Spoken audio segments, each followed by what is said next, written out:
Ancienne première dame, Carla Bruni a de nombreuses anecdotes qui se sont déroulées à l'Élysée.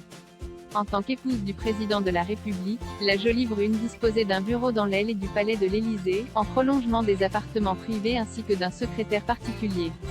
Invitée dans l'émission On ne répond plus de rien sur RTL, la femme de Nicolas Sarkozy a confié en évoquant son quotidien lorsqu'elle était première dame: « Je lavais mon linge chez moi et pas à l'Élysée parce quoi l'Élysée, ils avaient des choses beaucoup plus importantes à faire comme préparer les dîners. Les nappes sont sorties, les argentiers font les tables avec une corde pour mesurer. Je lave donc mes culottes. » Alors que Jean-Philippe Janssen, également présent, lui a demandé comment faire le mur à l'Élysée afin de s'échapper en toute discrétion, Carla Bruni a expliqué: « Il faut savoir que vous pouvez passer par toutes les portes de côté et il y a également un parking par lequel vous pouvez passer incognito. Et là vous sortez rue. Il y a un autre parking de l'autre côté de l'avenue Marigny qui communique avec le parking de l'Élysée. Mais la chose drôle c'est que les portes se ferment de manière irréversible. » Amusée, la chanteuse a ajouté: « Un soir, une de mes collaboratrices avait travaillé tard et à minuit elle m'a dit de venir en bas au bureau pour boire une camomille. Je suis donc descendue en pyjama de l'appartement privé, je l'ai pas vue dans son bureau, donc je suis sortie dans la courette, la porte s'est refermée. Elle a déjà dû passer par la cour d'honneur en pyjama. » Carla Bruni: « J'avais peur tout le temps pour mon mari. » Si Carla Bruni a aimé son rôle de première dame, elle était constamment inquiète pour son mari lorsqu'il était président de la République.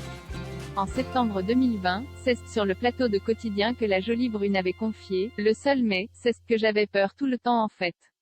J'avais peur tout le temps pour mon mari, j'avais peur moi de faire quelque chose qui n'allait pas, j'avais peur tout le temps que quelqu'un raconte ou invente quelque chose. J'avais un peu peur. C'est normal, c'est une position tellement haute. Moi, je n'étais qu'à côté de lui, mais je sentais qu'il était la cible et ça me faisait peur qu'on le tue ou qu'il se passe quelque chose de très grave. »